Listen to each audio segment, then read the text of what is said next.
बहुत समय पहले एक बार ब्रह्मा जी स्वयं गणेश जी की उपासना कर रहे थे। जब व्रत पूर्ण हुआ तो गणेश जी प्रकट होकर वरदान देने को तैयार थे। ब्रह्मा जी ने विनम्र होकर प्रार्थना की, हे विघ्नहर्ता गणेश, मुझे ऐसा वर दीजिए, मुझे अपनी सृष्टि रचना का मोह न हो, मैं करता होकर भी अकर्ता रहूं। गणेश जी ने हंसते हुए तथास्तु कहा। वरदान देकर गणेश जी आगे बढ़े ही थे, तभी चंद्रमा ने उनकी ओर तिरस्कार भरी दृष्टि डाली। गणेश जी का विचित्र रूप, हाथी का मस्तक, बड़ा उदर और बालक समान चंचलता, ऐसा देखकर चंद्रमा उपहास करने लगा। गणेश जी देवताओं के बीच अपमान सहन नहीं पाए। उन्होंने क्रोधपूर्वक चंद्रमा को श्राप दिया, दुष्ट, आज से तुम्हें देखने वाला कोई भी मनुष्य कलंकित होगा, तुम्हारा मुख किसी को प्रिय न होगा, लोग तुम्हें देखकर लांछित होंगे। यह श्राप पाकर चंद्रमा मान सरोवर की कुमुदियों में जा छिपा। जगत अंधकार में हो गया। देवताओं ने गणेश जी से प्रार्थना की, बिना चंद्रमा के जीवन असह्य है। तब गणेश जी ने कहा, ठीक है चंद्रमा, पूर्ण रूप से श्राप से मुक्त नहीं होगा, पर भाद्रपद शुक्ल चतुर्थी के दिन जो भी उसका दर्शन करेगा उस पर झूठा कलंक लगेगा। यदि कोई व्यक्ति इस दोष से बचना चाहे तो वह हर द्वितीया तिथि को चंद्र दर्शन करे और सिद्धि विनायक व्रत का पालन करे।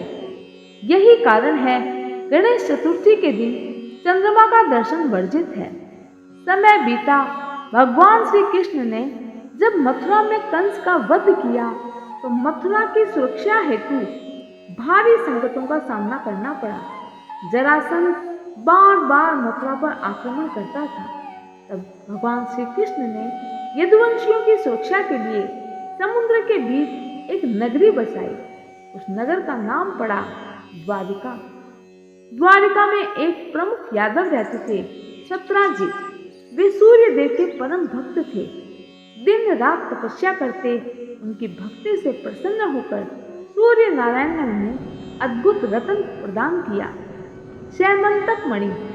यह मणि साधारण रत्न नहीं था, उसके पास ऐसी शक्ति थी, प्रतिदिन 8 हार सोना उत्पन्न होता था। उसके तेज से दिन के समय भी सूर्य जैसा प्रकाश फैलता था। जब सत्राजित उस मणि को धारण करके समाज में घूमते, जो लोग उन्हें स्वयं सूर्य देव समझ बैठते। एक दिन जब वे नगर में आए तो लोग चकित रह गए। भगवान श्री कृष्ण ने भी देखा और समझ गए यह कोई अलौकिक वस्तु है। भगवान श्री कृष्ण ने सत्राजित से कहा, भाई सत्राजित, ये मणि तो राजकोष में रहनी चाहिए, इससे प्रजा का कल्याण होगा, अकाल और दरिद्रता नहीं रहेगी।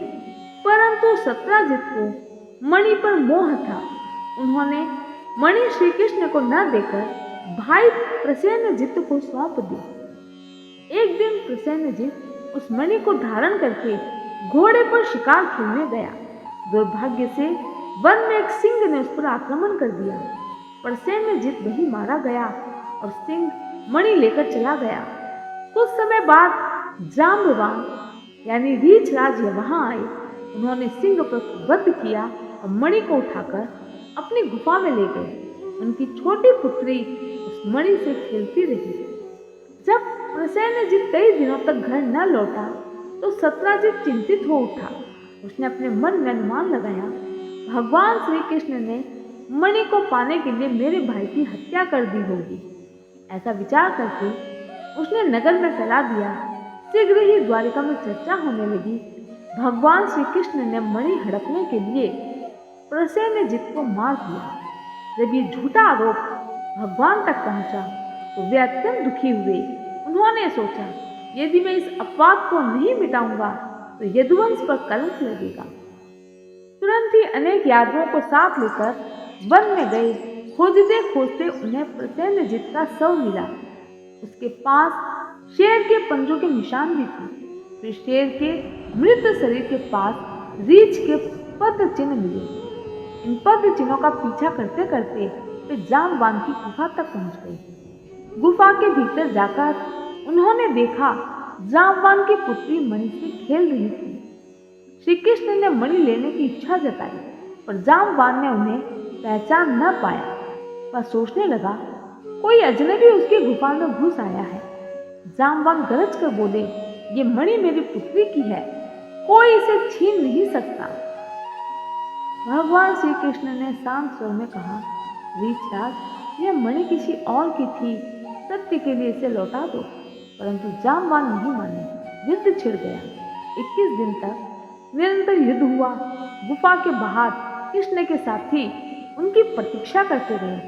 7 दिन बीतने पर उन्हें लगा भगवान मारे गए होंगे। वे निराश होकर द्वारिका लौट गए। भीतर युद्ध चलता रहा। अंत में जामवान थक गए। उन्होंने सोचा, ऐसा बल तो मैंने केवल श्री राम में देखा था। क्या यह वही परमात्मा है? ध्यान से देखने पर उन्हें स्पष्ट हुआ, ये तो प्रभु के अवतार हैं, भगवान श्री कृष्ण। वे भाव विभोर होकर बोले, हे प्रभु, अब मुझे सत्य ज्ञात हो गया। यह मणि आपकी है, कृपया मेरी पुत्री को भी स्वीकार करो। भगवान ने उनकी पुत्री जामवती से विवाह किया और मणि लेकर द्वारिका लौट आए। जब सत्राजित ने यह समाचार सुना तो उसे अपने लिए किए गए पर गहरा पश्चाताप हुआ। उसने सोचा, जिस भगवान ने मेरे असत्य निंदा झेली, वही सत्य के लिए इतना परिश्रम कराए। लज्जा से मुक्त होने के लिए उसने अपनी पुत्री जामवती का विवाह भी भगवान श्री कृष्ण से कर दिया। कुछ समय बाद श्री कृष्ण किसी कारणवश इंद्रप्रस्थ गए। अनुपस्थित रहते ही अक्रूर और कृतवर्मा के उकसाने पर सत्यधनवा नामक यादव ने सत्राजित की हत्या कर दी और मणि छीन ली। जब ये समाचार भगवान श्री कृष्ण को मिला, वे तुरंत द्वारिका लौटे।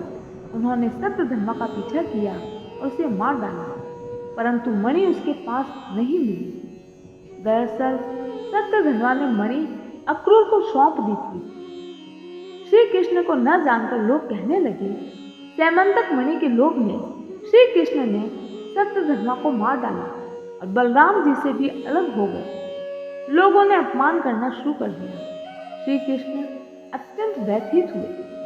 तब नारद जी प्रकट हुए और प्रभु से कहा, प्रभु, यह सब आपके ऊपर इसलिए आया है क्योंकि आपने भाद्रपद शुक्ल चतुर्थी को चंद्र दर्शन कर लिया। गणेश जी के श्राप के कारण उस दिन चंद्रमा को देखने से झूठा कलंक लगता है। यही आपके जीवन में घटित हुआ है। फिर नारद जी ने चंद्रमा के उपहास और गणेश जी के श्राप की पूरी कथा सुनी। नारद जी के उपदेश अनुसार श्री कृष्ण ने सिद्धि विनायक व्रत किया। व्रत से वे कलंक से मुक्त हुए। लोगों ने सत्य को जाना और श्री कृष्ण का सम्मान पुनः स्थापित हुआ। इसके बाद श्री कृष्ण ने स्वयं सबको उपदेश दिया, गणेश चतुर्थी के दिन चंद्र दर्शन से बचें एवं अगर गलती से भी चंद्रमा के दर्शन इस दिन हो जाए तो यह कथा जरूर सुने। इससे मिथ्या दोष नष्ट होगा। साथ में भगवान श्री कृष्ण ने यह भी बताया, सत्य की रक्षा करना हर हाल में आवश्यक है। चतुर्थी का चंद्र दर्शन अपयश लाता है, पर गणेश जी का व्रत सभी दोषों को मिटाता है। बोलो गणेश जी महाराज की जय। श्री कृष्ण।